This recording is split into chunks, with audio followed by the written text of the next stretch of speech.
A lonely widow invited a homeless man in from the cold. He was a missing war hero presumed dead. Margaret Pearson had whispered these words to herself countless times since that snowy December evening, still unable to believe the twist her life had taken. Sometimes, in the quiet moments before dawn, she wondered if she had dreamed it all. The first anniversary of Richard's death had brought with it a snowstorm that matched the frozen landscape of Margaret's heart. 38 years of marriage erased by a heart attack that took him in his sleep, leaving her alone in their Victorian home at the edge of Millfield, a small town where everyone knew your business, but no one truly knew your pain. Margaret stood at her bay window, watching snow collect on the empty bird feeder Richard had built the summer before he died. She hadn't refilled it since. What was the point? The birds would come, and eventually they too would leave. Everything left eventually. Her reflection stared back at her, silver hair pulled into a neat bun, reading glasses perched on a nose that Richard used to kiss each morning, shoulders slightly stooped from the invisible weight she carried. She was 65, not old by today's standards, but grief had aged her. The neighbors had stopped bringing casseroles months ago. The invitations to book club and church functions had dwindled to occasional courtesy calls. Life had moved on for everyone but her. The weatherman had warned of record lows. "Check on your elderly neighbors," he'd advised with practiced concern. Margaret had almost laughed at that. She was the elderly neighbor now, wasn't she? And who would check on her? As darkness fell, the temperature plummeted. Margaret wrapped herself in the Afghan Richard's mother had crocheted for their wedding and settled into his recliner, the leather long since molded to his form. She didn't bother turning on the television. The silence had become a sort of companion these past months. Some nights, if she closed her eyes, she could almost hear Richard's breathing beside her. A sound broke through her reverie, so unexpected that at first she thought she'd imagined it. But there it was again, a soft, hesitant knock at her front door. Margaret froze. It was nearly 9 p.m. In Millfield, unannounced visitors after dark were rare, especially in a snowstorm. For a moment, fear coursed through her veins. She was alone, vulnerable. Richard would have gone to check without hesitation, but Richard was gone. The knock came again, weaker this time. Something about its feebleness compelled her to rise. Clutching the Afghan around her shoulders, she moved cautiously to the entryway. Through the frosted glass panel of her door, she could make out a dark silhouette, hunched, swaying slightly. "Who is it?" she called, her voice cracking from disuse. No answer came, just the whistling of wind pushing snow against her porch. Against every warning about strangers her daughter had given her, Margaret flipped on the porch light and opened the door a crack, chain lock still in place. The blast of cold air took her breath away, but what stole the words from her throat was the man standing, barely, on her welcome mat. Tall but stooped, his face nearly hidden behind an unkempt beard flecked with ice crystals. His clothes, layers of mismatched garments, were crusted with snow. But it was his eyes that captured her, deep-set, blue as cornflowers, clouded with exhaustion, yet somehow familiar in a way that sent an inexplicable shiver down her spine. "I'm sorry," he mumbled, his voice a gravelly whisper. "Your light was the only one on the street. I just need—" He swayed dangerously, one gloved hand bracing against her doorframe. Margaret had spent a year turning inward, protecting the fragile shell of her heart. She had rebuffed kindness, avoided connection, rejected the very idea of moving forward. Yet something about this stranger's desperation called to the part of her that remembered what it meant to care for another human being. "You'll freeze to death out there," she heard herself say, unlatching the chain. The words surprised her as much as they seemed to surprise him. As she opened the door wider, he stumbled forward, catching himself just before collapsing entirely. Up close, she could see how his lips had turned a dangerous shade of blue, how violently he was shivering. "Thank you," he whispered, his breath forming small clouds between them. I'm not— "Come in before we both catch our death," Margaret said, the phrase so automatic, so reminiscent of something Richard would say, that it momentarily stunned her. Death. She had caught hers already, hadn't she? The day Richard's heart stopped, so had hers, or so she'd believed. The man hesitated at the threshold, as if crossing it required more courage than he possessed. Then he took one halting step into her home, bringing with him the scent of cold and something else, something that tugged at a memory Margaret couldn't quite place. Later, she would wonder what madness had possessed her to invite a stranger, a homeless man by all appearances, into her home on that freezing December night. She would tell herself it was simply human decency, the kind Richard had always practiced. She would remind herself that in their 40 years in Millfield, no real harm had ever come to anyone from an act of kindness. What she wouldn't admit, not even to herself, was that for the first time in 365 days, she had acted not out of habit or obligation, but from a place that felt strangely, terrifyingly alive. "You can sit there," she said, pointing to the kitchen chair nearest the heating vent. "I'll make some tea." He lowered himself gingerly, as if afraid the chair might disappear beneath him. His gloved hands remained clenched in his lap, snow melting into dark patches on his trousers. Margaret busied herself with the kettle, grateful for the familiar routine. Fill with water. Place on burner. Turn knob to high. The normalcy of these actions helped steady her racing heart. What had she done? What would her daughter say if she could see her now? She glanced over her shoulder. The man had removed his tattered wool hat, revealing matted gray-brown hair. His beard couldn't hide the hollow cheeks beneath, nor could his layers disguise how thin he truly was. But there was something in his posture, a certain dignity despite his circumstances, that didn't match Margaret's limited understanding of homelessness. "You should take off those wet gloves," she said, surprising herself again with the maternal tone that had emerged from nowhere. "You'll never warm up otherwise." He looked down at his hands as if noticing them for the first time. "Right," he murmured. Slowly, painfully, he began to peel off the sodden gloves finger by finger. Margaret turned back to the cupboard, selecting Richard's favorite mug without thinking. It had sat unused since the funeral, preserved like everything else he'd touched. She reached for a tea bag, then paused. Would tea be enough? The man looked as if he hadn't eaten in days. "Are you hungry?" she asked, still facing away from him. The silence that followed her question lasted so long that she turned to see if he'd heard her. He was staring at his bare hands with an expression of such profound sadness that Margaret felt as if she'd intruded on something deeply private. "Sir?" she prompted gently. He looked up, blinking rapidly. "I'm sorry, what did you say?" "I asked if you were hungry." A flush crept up his neck, visible even through his weathered skin. Yes, but you've already been too kind, letting me in from the cold." Margaret nodded once, decision made. "I have soup. Homemade. It will only take a few minutes to heat." As she moved to the refrigerator, she caught sight of his hands gripping the edge of the table. They were a worker's hands, calloused and strong despite their current trembling. But what made her pause was the tattoo visible on his left wrist, partially hidden by his sleeve, the unmistakable anchor and eagle of the U.S. Navy. "You served?" she asked, nodding toward his wrist. His right hand immediately moved to cover the tattoo, an instinctive gesture that spoke of protection rather than shame. "A lifetime ago?" he replied, his voice suddenly distant. Margaret felt a pang of recognition. Richard had been Army, not Navy, but he'd carried that same faraway look whenever the conversation turned to his time in Vietnam. It was a look that said some doors were better left closed. "My husband was military too," she said simply, turning back to the soup. 26 years.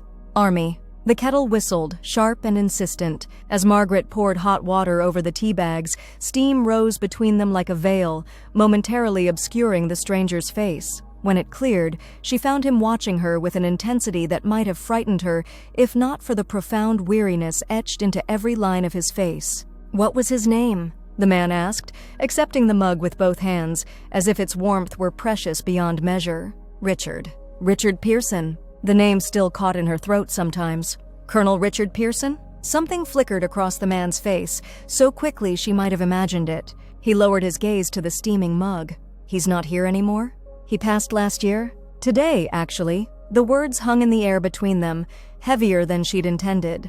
"Heart attack." The man's knuckles whitened around the mug. "I'm sorry," he said, and the simple words carried such genuine regret that Margaret had to turn away, busying herself with the soup to hide the sudden sting of tears. "It happens to us all eventually," she said, the platitude falling flat even to her own ears. She ladled soup into a bowl, chicken noodle, Richard's recipe, made during one of her rare bursts of energy last month, and then frozen in single portions.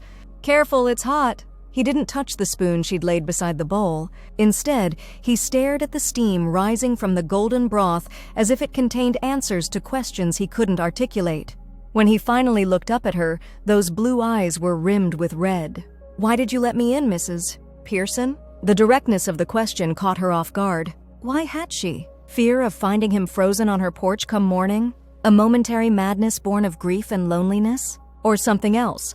Something she wasn't ready to examine too closely? Because it's cold outside, she said finally, settling for the simplest truth. And because my husband would have done the same. He nodded slowly, as if her answer confirmed something important. Then, with hands that trembled slightly less now, he picked up the spoon and took his first careful sip of soup.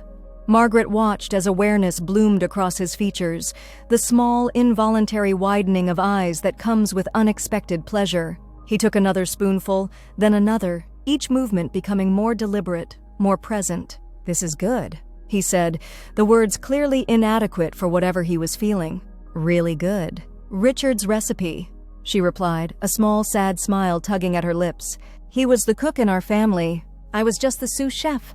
The man paused with his spoon halfway to his mouth. "French training?" Margaret blinked, surprised by the question. "No, nothing formal. He just loved watching those cooking shows. Said being in the kitchen helped him decompress. Understanding passed between them, unspoken but clear. Military life. The need for rituals that grounded you in normalcy. The search for peace in simple acts. They fell into silence then, not the empty silence that had filled Margaret's home for a year, but something companionable, almost comfortable. She made herself a cup of tea and sat across from him, watching as he finished the soup with the careful precision of someone who had learned never to waste food. Outside, the snow continued to fall, isolating her home in a cocoon of white. The grandfather clock in the hallway chimed 10, each note reverberating through rooms that had held too much silence for too long. "I should go," the man said suddenly, setting down his spoon with a finality that seemed premature. "I've imposed enough." Margaret glanced toward the window, where ice crystals had formed intricate patterns across the glass. "It's gotten worse out there. Where will you go?" He avoided her gaze, focusing instead on aligning his spoon perfectly parallel to the edge of the empty bowl. "I have a place." The hesitation told her everything she needed to know. Whatever place he had in mind wasn't safe, wasn't warm, perhaps wasn't even sheltered. "We have a guest room," she heard herself say. The words felt foreign on her tongue. No one had stayed in that room since Richard's sister visited for the funeral. Just for tonight. Until the storm passes? His head snapped up, surprise evident in the sudden tension of his shoulders. "Mrs. Pearson, I couldn't—" "Margaret," she interrupted. "If you're going to sleep under my roof, you might as well use my name." He swallowed hard, Adam's apple bobbing beneath his beard. "Margaret," he repeated, the name careful on his lips, as if testing its weight. "I don't want to intrude on your grief." The statement, so direct, so perceptive, sent a jolt through her. How had he cut so quickly to the heart of her hesitation? It wasn't fear for her safety that made offering the guest room feel momentous. It was the acknowledgement that doing so was a step away from the shrine to Richard her home had become. "You're not intruding," she said finally. "You're just here. On a night when no one should be alone in the cold." Something in his expression softened then, the weathered lines around his eyes crinkling not in a smile, exactly, but in a moment of recognition. "Thank you, Margaret. My name is—" He paused, and for a heartbeat she thought he might lie to her. Then his shoulders dropped a fraction. "James. James Walsh." The name struck a chord of familiarity that Margaret couldn't immediately place. Had she known a James Walsh once? Had Richard mentioned the name? The sensation nagged at her like a melody half-remembered. "Well, James," she said, rising from her chair, "let me show you where you'll sleep tonight." She led him upstairs, each creaking step a betrayal of the home's age. The guest room was small but neat, furnished with a twin bed, a nightstand, and a dresser that had belonged to Richard's parents. Margaret had dusted in here just last week, a habit she maintained throughout the house despite its emptiness. "Bathroom is across the hall," she said, switching on the bedside lamp. "There are clean towels in the cabinet under the sink. And I think I have some of Richard's old pajamas that might fit you, if you'd like to change into something dry." James stood in the doorway, his tall frame seeming to fill the space in a way that made the room feel suddenly smaller. "This is more than enough. I don't need—" "Nonsense." Margaret cut him off with a briskness that surprised her. "You're soaked through. Wait here." She retreated to the master bedroom, closing the door behind her before allowing herself a moment of pure, unadulterated panic. What was she doing? She had invited a stranger, a homeless veteran, yes, but still a stranger, to spend the night in her home, on the anniversary of Richard's death, no less. Had grief finally driven her to complete recklessness? Richard's side of the closet remained untouched, his clothes still hanging in perfect order, organized by color as he had preferred. Margaret ran her fingers along the sleeve of his favorite flannel shirt, the fabric worn soft from years of wear. Would he understand what she was doing? Would he approve? She selected a pair of sweatpants with a drawstring waist and a navy blue Henley that had always been a bit loose on Richard. As an afterthought, she grabbed a pair of thick wool socks, still in their packaging, a Christmas gift from last year that he'd never had the chance to wear. When she returned to the guest room, James was standing exactly where she'd left him, as if afraid to move deeper into the space without explicit permission. "These should work," she said, holding out the bundle of clothes. "They might be a bit short in the legs, but they're clean and dry." James accepted the offering with a reverence that made Margaret's chest tighten. "I'll return them in the morning, good as new." "Keep them," she said firmly. Richard would have wanted them to be useful to someone. A shadow crossed his face, something dark and complicated that Margaret couldn't interpret. But it passed quickly, replaced by a tired nod of acceptance. "I'll leave you to get settled," she said, stepping back into the hallway. "Breakfast is at 7 if you're still here." "I will be," he replied, the words carrying a weight of promise that seemed disproportionate to a simple breakfast arrangement. "And Margaret? Thank you. I know what it costs to open your door to a stranger." The statement hung between them, laden with an understanding that went beyond their brief acquaintance. Margaret nodded once, then pulled the door closed, giving him privacy to change.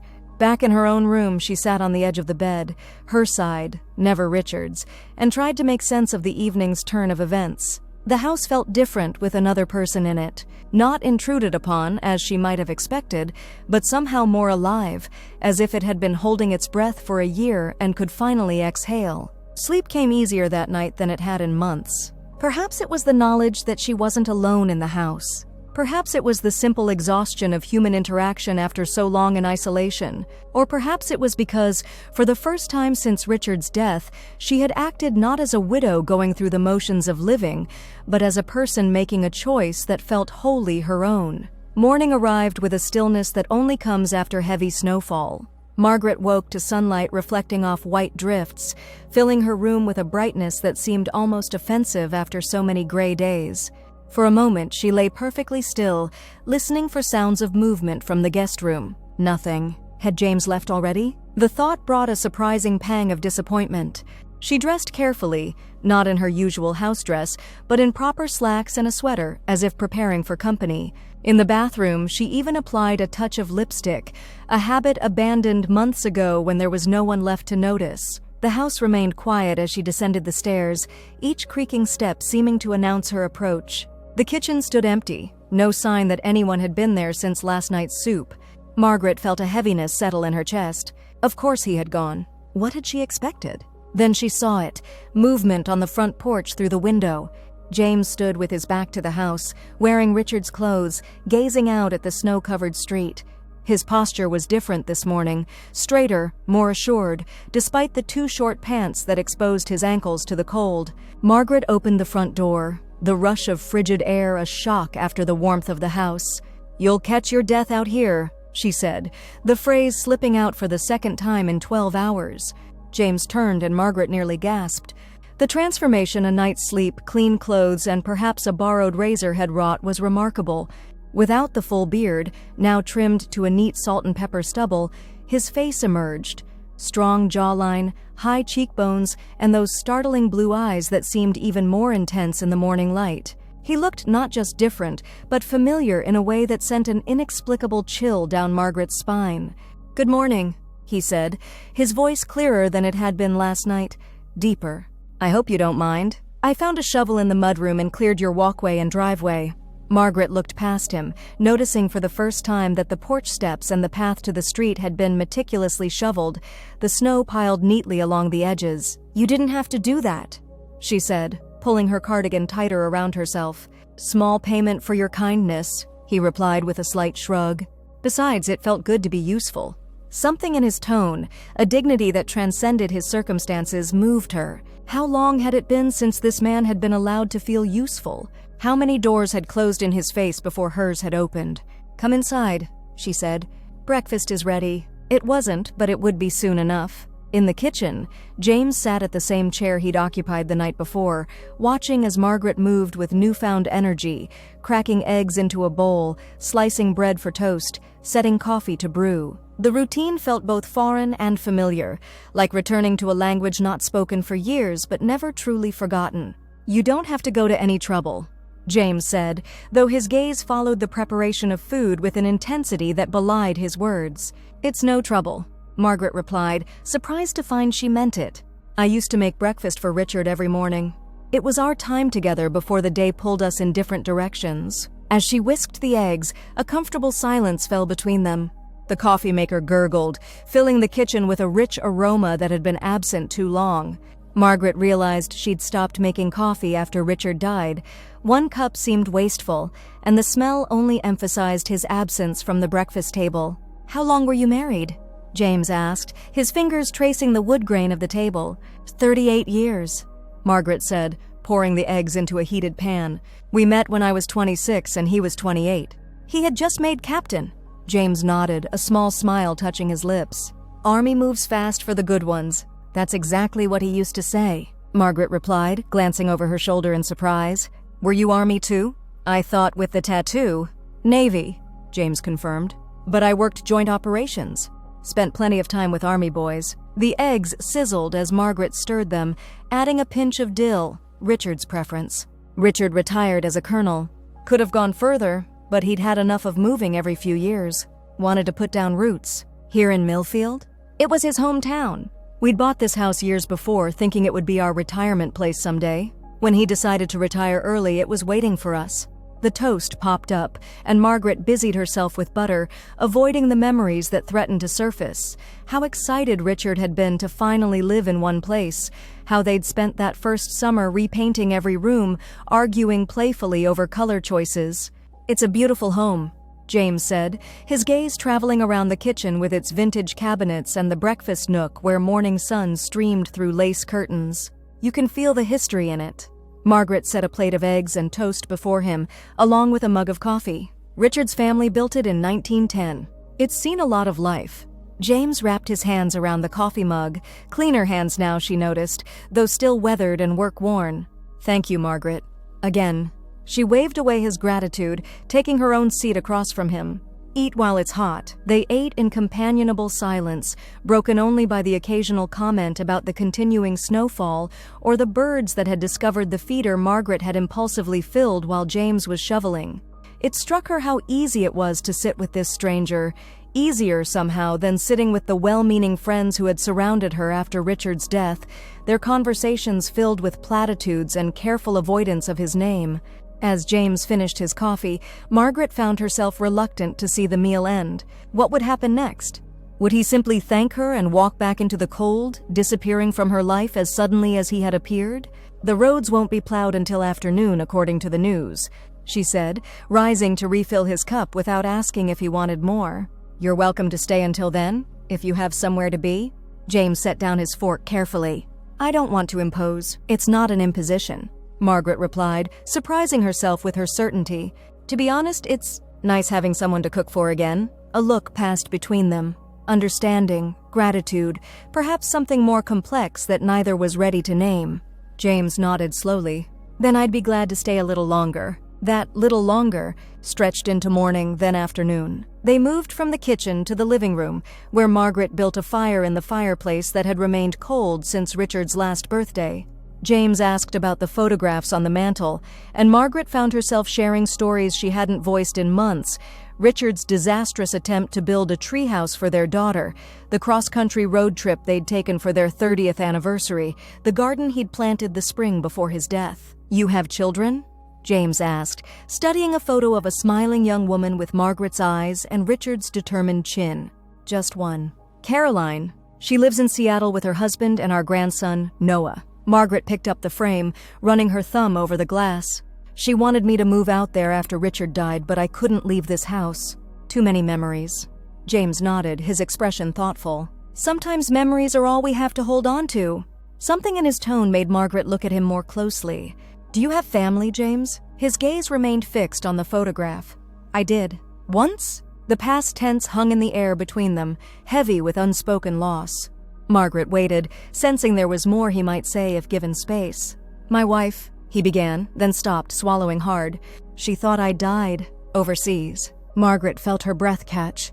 What happened? James set the photograph down carefully, aligning it perfectly with the edge of the mantel. It's complicated. I was captured, held for a long time.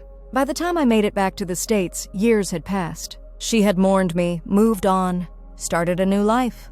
The simple words couldn't begin to convey the depth of tragedy they represented, but Margaret heard what wasn't being said: the loss, the displacement, the cruel homecoming to a world that had continued spinning without him. You didn't try to contact her? She asked gently. A muscle worked in James's jaw. I watched her from a distance once. She was happy, Margaret. With a new husband, children.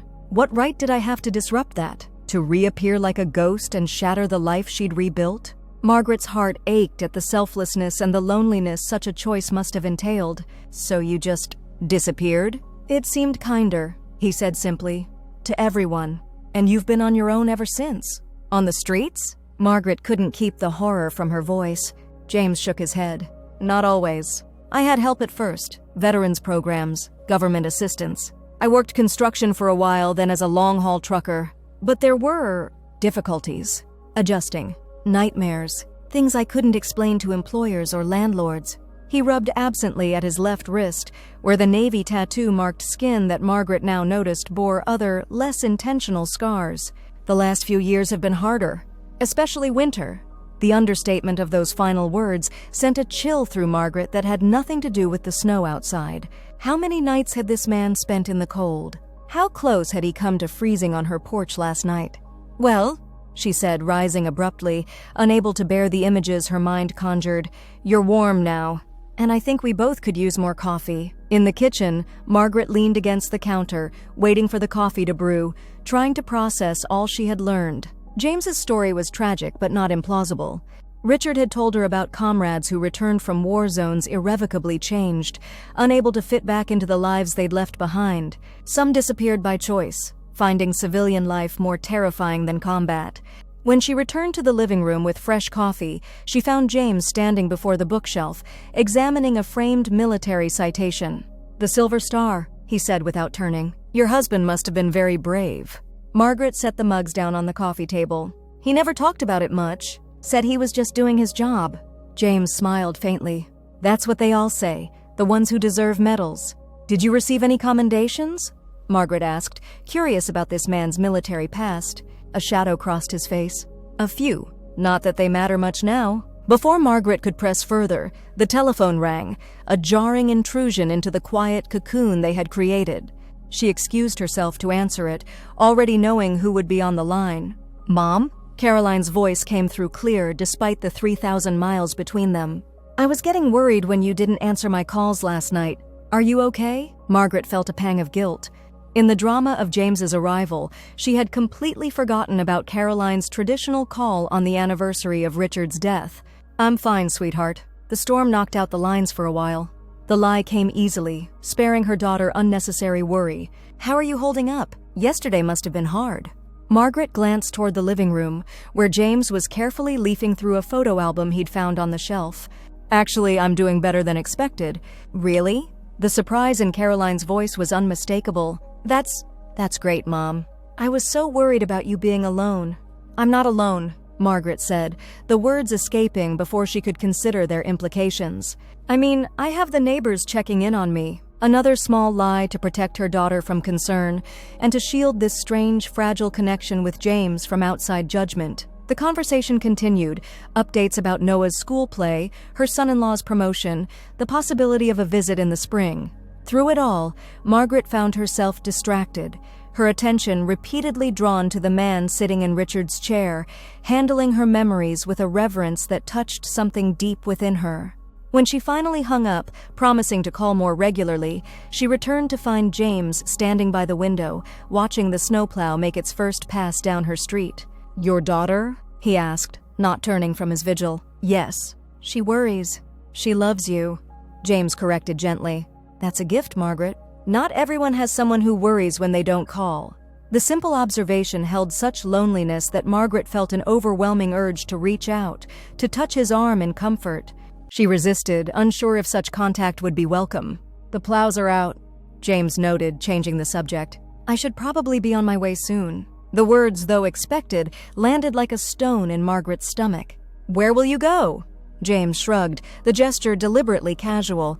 "There's a shelter downtown that usually has space this time of month, after the checks run out but before the real cold sets in."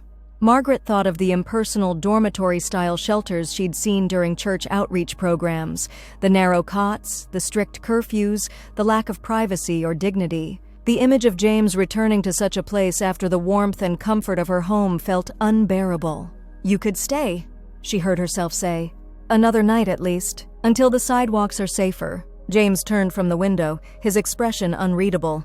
"Margaret, you've already done more than enough." "It's selfish, really," she insisted, the words tumbling out in a rush. "The house feels less empty with someone else in it. And you've been good company." A complicated series of emotions crossed his face: gratitude, hesitation, and something that might have been hope. "If you're sure." "I am," Margaret said firmly. "Besides, I made beef stew this morning while you were shoveling. There's far too much for just me." The smile that broke across James's face transformed him once again, erasing years of hardship in an instant. For a fleeting moment, Margaret caught a glimpse of the man he must have been before life intervened. Handsome, confident, perhaps even charming. "Then I accept," he said with a formality that made her smile in return. "On the condition that you let me earn my keep. Any repairs needed around the house?" "I'm pretty handy." Margaret thought of the growing list of maintenance tasks she'd been avoiding since Richard's death: the dripping bathroom faucet, the loose porch railing, the kitchen cabinet door that wouldn't quite close. "I might take you up on that," she admitted. And so began a curious arrangement. One night became 2, then a week. James fixed the faucet and the railing, replaced the broken garbage disposal, and weatherproofed windows that had been drafty for years. Margaret cooked meals that gradually coaxed the hollowness from his cheeks, laundered clothes she insisted on purchasing for him despite his protests, and found herself looking forward to their conversations over evening tea. They developed a routine of comfortable domesticity that should have felt strange, but somehow didn't.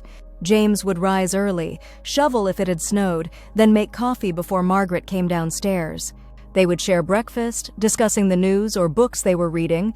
James proved to have a voracious appetite for literature, devouring volumes from Richard's study at an impressive rate. Afternoons were spent on household projects or, as the weather improved, cautious forays into town for supplies. These outings revealed another side of James's situation. In the grocery store, he flinched at loud noises and positioned himself where he could see all exits.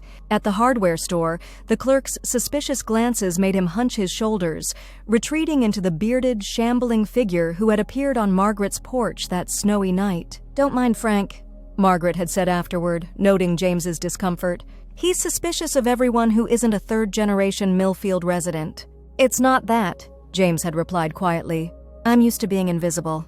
Being seen is harder sometimes." Margaret had pondered that statement long after they returned home, wondering what it meant to live in the margins of society for so long that visibility itself became uncomfortable. As January gave way to February, neither of them discussed the temporary nature of their arrangement. Margaret found herself inventing new projects to justify James's continued presence, organizing the attic, painting the guest room, refinishing the back deck once the weather permitted. If James recognized these tasks as the pretexts they were, he didn't comment, tackling each with the same quiet dedication. Caroline called weekly, and Margaret developed increasingly elaborate explanations for the male voice her daughter occasionally heard in the background. "Just the television," she would say, or "Oh, that's Mr. Jenkins from next door helping with the furnace." The lies tasted sour on her tongue, but how could she explain this unconventional friendship to her daughter, who had been urging her to move on? In more socially acceptable ways, senior center activities, church groups, carefully vetted widows' luncheons. How could she explain that in James's company, she had found something she thought had died with Richard? Not romance, but purpose. The simple act of caring for another human being had awakened parts of herself that grief had frozen solid. One evening in mid-February, as they sat by the fire with mugs of hot chocolate, James broke their unspoken agreement not to discuss the future. "Marge," he began, using the nickname he'd cautiously introduced a few weeks prior, "I need to tell you something." Margaret set down her mug, a flutter of anxiety rising in her chest. Was this it? Was he leaving? "I've been saving what you've insisted on paying me for the work around the house," he continued, his gaze fixed on the flames. "It's enough now for a security deposit on a small apartment. There's one available in that building near the community college." Relief and disappointment warred within her. An apartment meant he was staying in Millfield, not disappearing from her life entirely. But it also meant the end of their daily companionship, the quiet comfort of having someone else moving through the rooms of her too-empty house. "That's wonderful, James," she said, forcing enthusiasm into her voice.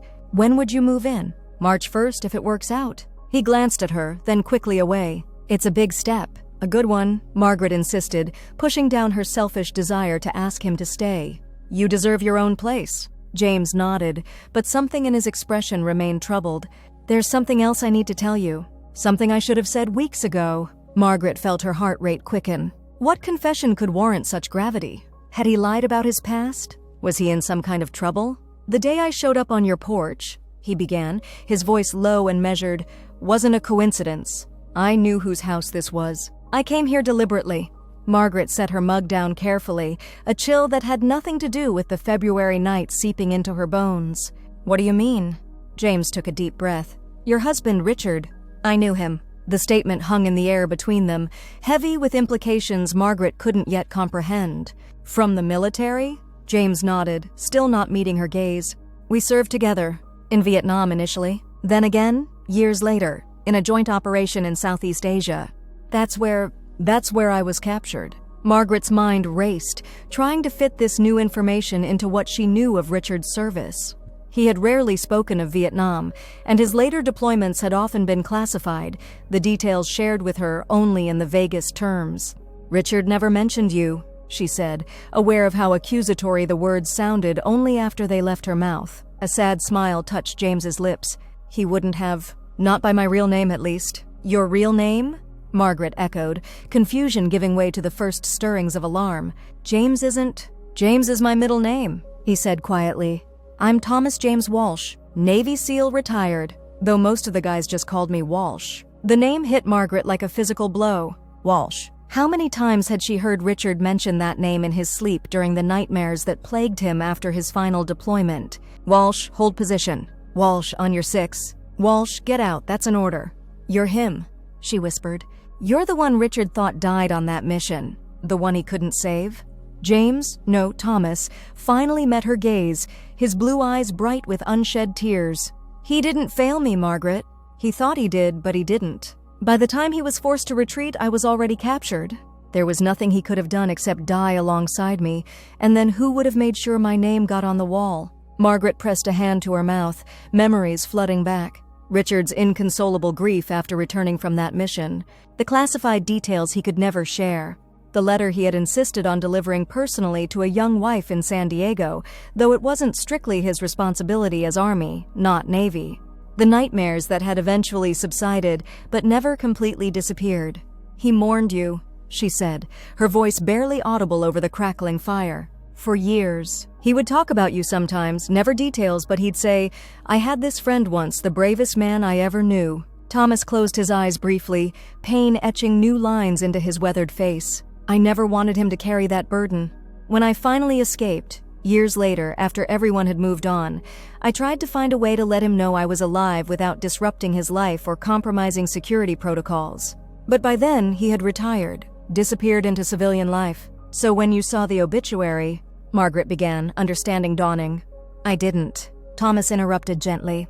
"I had no idea he had passed until I arrived in Millfield last year. I came because I finally decided it was time to face the past, to thank the man who made sure my sacrifice wasn't forgotten. The librarian told me when I asked about him." He paused, swallowing hard. "I visited his grave that day, planned to leave town afterward. But then the storm hit, and I found myself walking past this house, seeing your light on. And you recognized it from Richard's descriptions.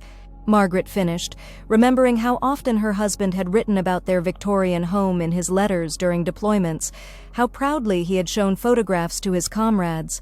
Thomas nodded. He talked about this place like it was heaven on earth, about you like you were its angel. A flush crept up his neck. I just wanted to see it once, to see the happiness he'd found. I never intended to knock on your door, but the cold was so bitter, and something about that light in your window called to you? Margaret said softly, understanding completely. Hadn't she felt the same inexplicable pull when she'd opened her door to him?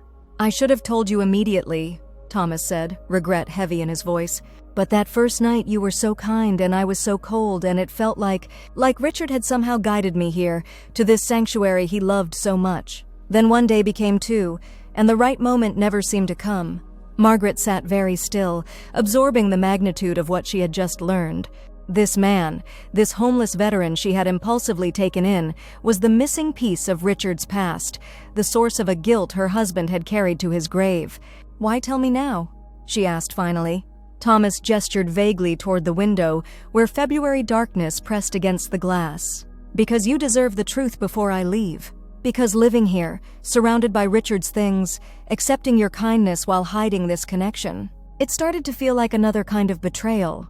Margaret studied his face, the face that had become so familiar over these past weeks, with its weather-worn creases and expressive blue eyes. How had she not seen Richard's ghost hovering at the edges of their interactions? How had she not recognized the military bearing that occasionally broke through Thomas's careful disguise of homelessness? Did you know? She asked suddenly. That first night when I told you my name, did you already know who I was? Yes, he admitted, the single word heavy with guilt. Richard had a photograph of you in his gear, always. From the moment I saw you in the doorway, I knew exactly who you were. The revelation should have angered her, this manipulation, this calculated intrusion into her grief. Yet all Margaret felt was a strange sense of wonder at how the universe had conspired to bring Richard's past and present together in such an unexpected way. He would be happy, she said finally, surprising them both. That you found your way here, that you're alive. Thomas blinked rapidly, emotion overtaking him. Marge, No, she interrupted gently. Let me finish. Richard carried the weight of your supposed death for years. If he had known you survived, that you made it home eventually, it would have eased something in him that never fully healed. I should have found a way to tell him, Thomas said, regret etching deeper lines around his eyes. I was a coward. You were protecting him, Margaret corrected. And yourself. We all do what we must to survive. She hesitated, then asked the question that had been forming since his revelation began. What happens now? Thomas ran a hand through his hair, now neatly trimmed and showing more salt than pepper in the firelight. That depends on you. If you want me to leave tonight, I understand completely. I've deceived you, abused your kindness. Stop, Margaret said firmly. You haven't abused anything. You needed help and I offered it. The fact that you knew Richard, that doesn't change what's happened these past weeks, doesn't it? Thomas asked, genuine confusion in his voice. Margaret considered the question carefully. Did knowing that Thomas had served with Richard, had been the source of her husband's deepest regret, change how she felt about the man sitting across from her? The man who had brought warmth back into her kitchen, purpose back into her days, and yes, a certain joy back into her heart? It changes the context, she said slowly. But not the content. Not the fact that having you here has made this house feel like a home again instead of a mausoleum. Thomas exhaled, relief evident in the loosening of his shoulders. Then, if you're willing, I'd like to stay until the apartment is ready. And after that, perhaps we could still share dinner sometimes. I could still help with projects around the house. The suggestion, so tentative, so careful not to presume, touched Margaret deeply. I would like that very much. A comfortable silence fell between them, the fire popping occasionally as it consumed a particularly resinous piece of wood. Outside, snow began to fall again, soft flakes illuminated by the porch light Margaret now left on every night out of habit. Would you tell me about him? Thomas asked eventually. About the Richard you knew? Not the soldier, but the man who loved this house and made soup and built bird feeders? Margaret smiled, feeling an unexpected lightness in her chest. For a year, she had hoarded her memories of Richard, afraid that sharing them would somehow diminish them. Now, faced with someone who had known a different facet of the same beloved man, she found herself eager to complete the picture for both of them.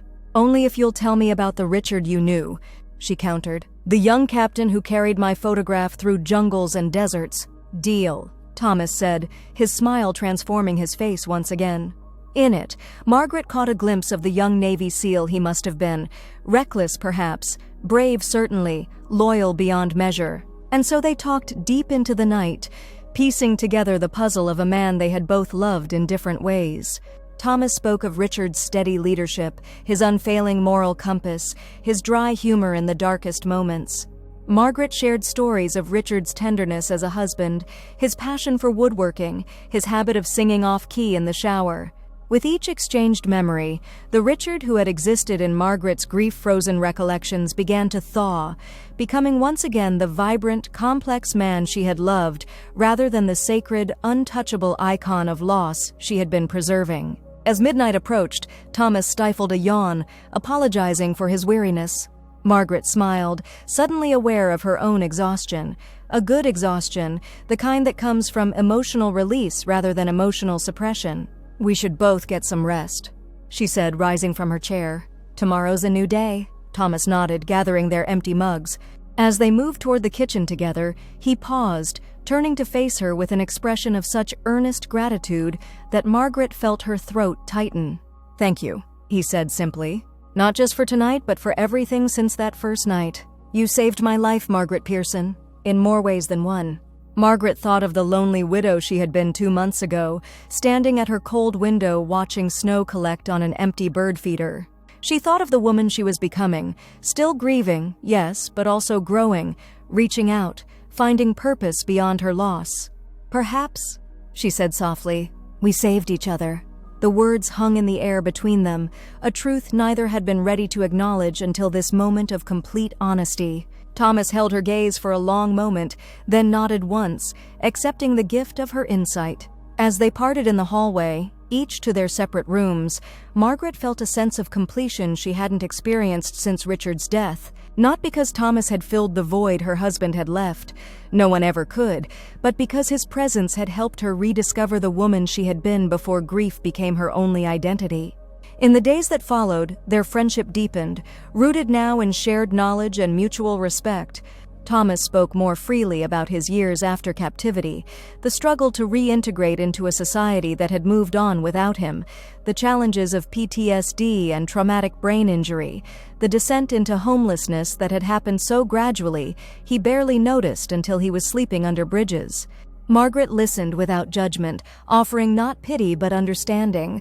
And in return, she shared her own journey through grief, the numbing shock of Richard's sudden death, the well-meaning but suffocating concern of friends and neighbors, the slow ossification of her life into a shrine to what had been rather than what could still be. When March first arrived and Thomas moved into his small apartment near the community college, Margaret helped him settle in, bringing curtains she had sewn from fabric they had chosen together and a small wooden table Richard had crafted years ago. "He would want you to have it," she insisted when Thomas protested the gift. "It belongs with someone who knew him, who values craftsmanship." The apartment was spare but dignified, a far cry from the shelters and makeshift camps that had been Thomas's reality for too long. As Margaret prepared to leave that first evening, watching Thomas arrange his few possessions with military precision, she felt a curious mixture of pride and loss. "You'll come for dinner tomorrow?" she asked, trying to keep her tone casual. "I'm making Richard's lasagna. It always worked better with 2 people anyway." Thomas smiled, the expression now coming more easily to his weathered face. "I wouldn't miss it for the world." And so they established a new routine, dinner together most evenings, sometimes at Margaret's house, occasionally at a diner in town where the waitress eventually stopped giving them curious glances. Thomas found work as a maintenance man at the community college, his military discipline and technical skills making him an ideal candidate despite his spotty employment history. Margaret joined a gardening club at Richard's urging, finding unexpected joy in coaxing life from the soil he had once tended. In April, Caroline called with news that she, her husband, and Noah would visit for a week in June. Margaret, who had gradually stopped hiding Thomas's existence during their weekly calls, found herself facing a new challenge. "I think it's time I told her everything," she said to Thomas over coffee one morning. "About who you really are, how you knew Richard." Thomas nodded slowly, understanding the weight of this decision. Are you sure? It's a complicated story. She might not understand why you kept it from her. She's Richard's daughter, Margaret said simply. She deserves to know this part of his story. Of our story. When Caroline arrived in June, Margaret introduced Thomas not as her friend, not as her handyman, but as the man Richard had believed died under his command. The revelation brought tears to Caroline's eyes, not of suspicion or disapproval as Margaret had feared, but of wonder and gratitude. "Dad talked about you," she said, embracing Thomas with unexpected warmth. "Not often, but sometimes. He said you taught him what true courage looked like." Thomas, overcome with emotion, could only nod, his usual eloquence deserting him in the face of this connection to the man who had shaped both their lives so profoundly. As summer blossomed into fall, Thomas and Margaret's friendship continued to evolve. They were not romantic partners. Richard's presence remained too vivid, too cherished by both for that particular boundary to be crossed. But they were something equally precious. Survivors who had found in each other not just companionship, but understanding, not just support, but genuine affection. When Millfield held its annual Veterans Day ceremony that November, Thomas stood alongside other servicemen and women for the first time in decades, his Navy uniform fitting differently on his frame, but wearing his medals with quiet pride. Margaret watched from the crowd, her heart full at the sight of this man who had traveled such a difficult road finding his place in the world again. Later that evening, as they shared a quiet dinner at Margaret's house, Thomas raised his glass in a toast. "To Richard," he said, his blue eyes bright with emotion, "who brought us together across time and circumstance." "To Richard," Margaret echoed, feeling not the sharp pain that had once accompanied her husband's name, but a gentle warmth, like sunlight on closed eyelids. "And to second chances." As winter approached once more, Margaret found herself anticipating the anniversary of that snowy night when a desperate knock had changed the course of her life. The bird feeder outside her window remained full now, attracting cardinals and chickadees that Richard had loved to watch. The house was warm, lived in, no longer a shrine but a home where memories and present joys coexisted peacefully. One evening, as the first serious snow of the season began to fall, Thomas arrived for dinner carrying a small wooden box he had crafted in the workshop he now rented near his apartment. "I made something," he said, uncharacteristically nervous as he placed it on the coffee table. "For you. For us, really." Margaret opened the box to find a beautifully carved picture frame, wood polished to a warm glow. Inside was a photograph she had never seen before, a young Richard in uniform, arms slung around an equally young Thomas, both grinning at the camera with the invincibility of youth. "Where did you find this?" she whispered, tracing Richard's familiar features with a gentle finger. "I wrote to some old buddies after the Veterans Day ceremony," Thomas explained. "One of them had kept a shoebox of photos all these years. He sent me a few." Margaret studied the image, her heart full at this unexpected glimpse of Richard's past, a past that had led, through the most circuitous of routes, to her present with Thomas. "It's perfect," she said simply. "I'll put it right here, next to our wedding photo." As they moved to the dining room for dinner, Thomas paused in the hallway, glancing back at the mantel where the new frame now stood among Margaret's treasured memories, not separate, not replacing, but integrated into the tapestry of her life. "You know," he said thoughtfully, "I spent so many years thinking I was a ghost, someone who should have died, who had no place in the world of the living anymore." Margaret took his hand, the gesture natural after months of growing friendship. "And now?" Thomas smiled, the expression reaching his eyes and erasing years of hardship from his face. "Now I remember what Richard always said during tough missions. As long as we're breathing, we're still in the fight." Margaret squeezed his hand, thinking of all they had survived. War, loss, grief, loneliness, and all they had found in their unexpected connection. "Well then," she said, leading him toward the warm kitchen where dinner waited, "let's keep fighting. Together." Outside, snow continued to fall, covering Millfield in a pristine blanket of white. But inside Margaret's house, their house in a way that defied conventional definition, there was only warmth, light, and the profound miracle of two souls who had found in each other not just healing, but home. A lonely widow had invited a homeless man in from the cold, and he had turned out to be so much more than a missing war hero presumed dead. He had been the missing piece of a puzzle Margaret hadn't known she was still trying to solve, the bridge between her past and her future, the living embodiment of Richard's legacy of courage and compassion. And in opening her door that snowy December night, Margaret had not just saved a life, she had reclaimed her own.